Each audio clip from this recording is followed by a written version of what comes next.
Witches.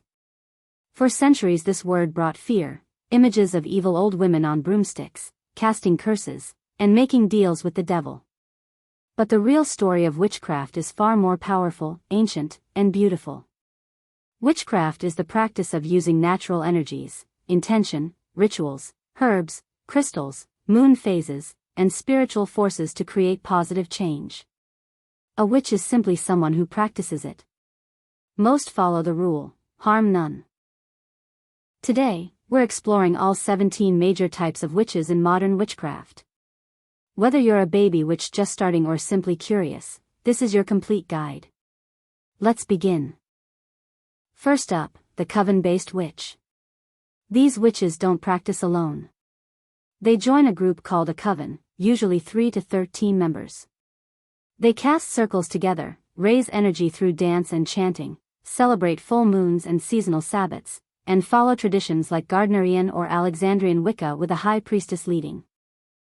Imagine creating your own rules of magic, answering to no one but yourself, and building a completely unique spiritual path. That is the world of the solitary witch, currently the most popular path in modern witchcraft. Solitary witches work entirely alone. They design their own rituals, choose their deities, or none at all.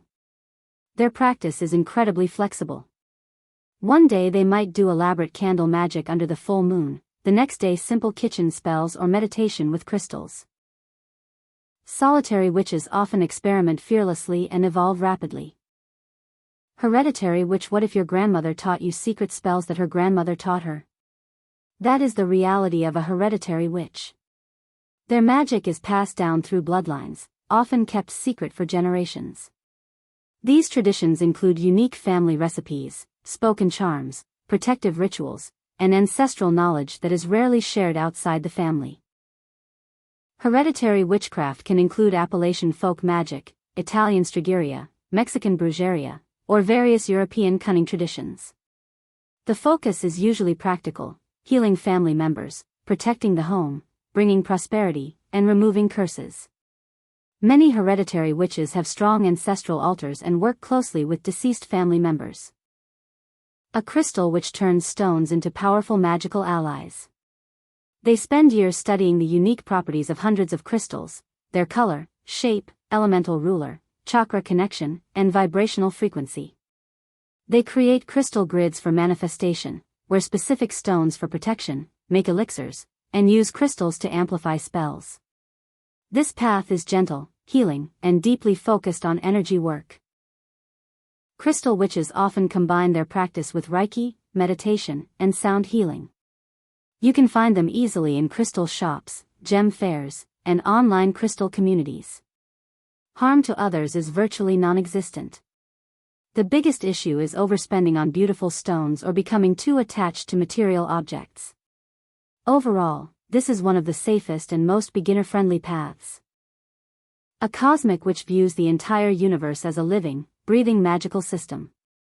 They believe that planets, stars, asteroids, black holes, and cosmic events directly influence our lives and magical workings.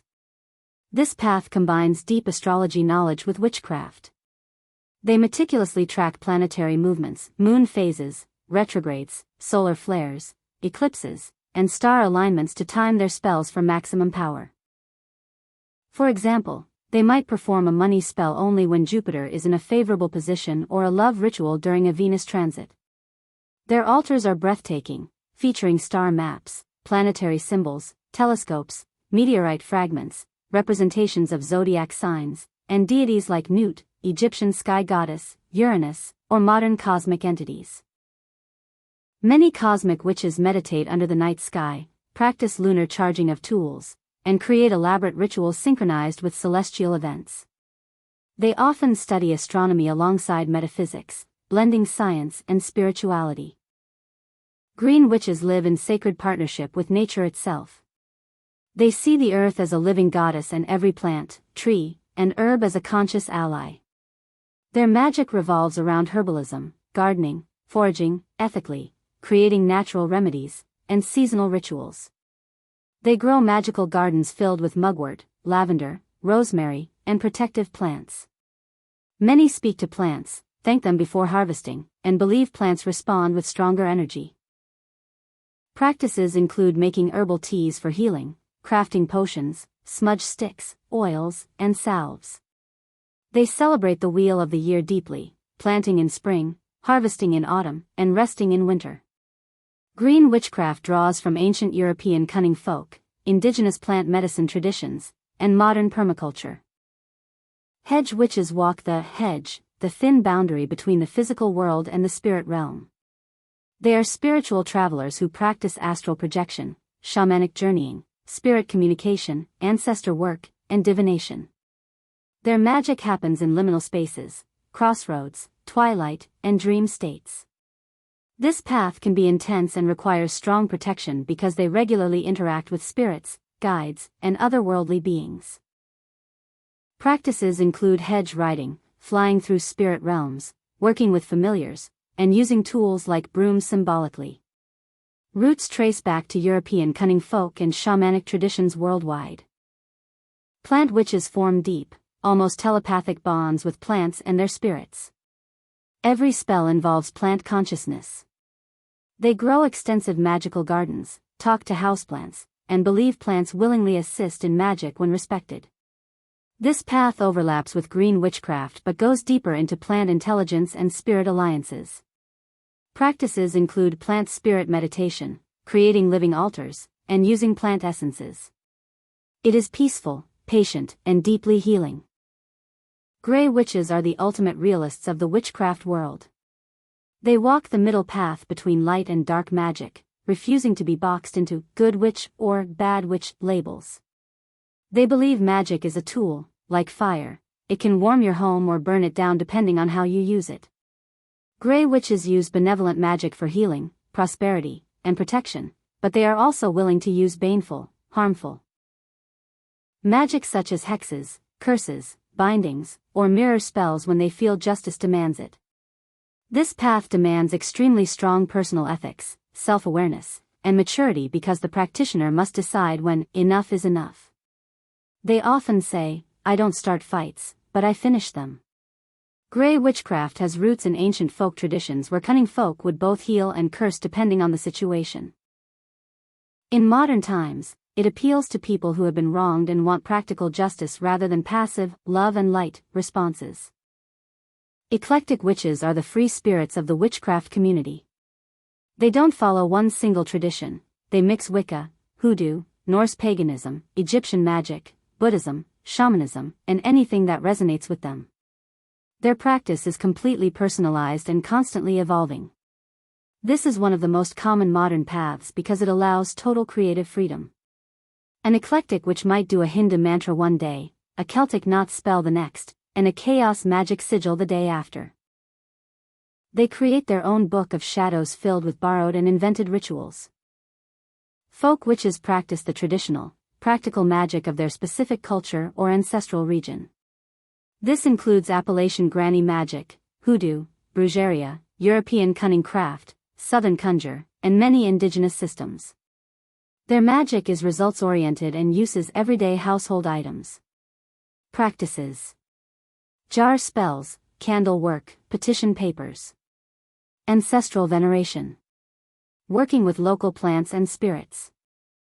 A baby witch is a complete beginner who has just discovered the world of witchcraft and is filled with excitement, curiosity, and sometimes overwhelming wonder. This is the honeymoon phase of the spiritual journey. Everything feels magical, new, and full of possibility. Baby witches are typically people who have recently watched witchcraft videos on TikTok, read their first book like Wicca for Beginners by Scott Cunningham, or felt a sudden calling after a personal crisis, dream, or moment in nature. The baby witch stage usually lasts from a few months to a couple of years. During this time they buy their first crystals, often clear quartz and amethyst, light their first candle spell, learn basic correspondences, colors, moon phases, herbs, and experiment with simple rituals like manifestation jars or protection sachets. They often feel excited one day and confused the next because there is so much information available online. Many baby witches join Discord servers, Reddit, r/witchcraft, r/babywitch, or TikTok communities to ask questions like, "Is this normal? or did my spell work? A kitchen witch transforms the most ordinary daily activity, cooking, into powerful, heartfelt magic. Their kitchen is their sacred temple, their spoon is their wand, and every meal becomes a spell of nourishment, love, healing, or protection. Kitchen witchcraft is one of the most ancient and practical paths because food has always been connected to survival, family, and celebration.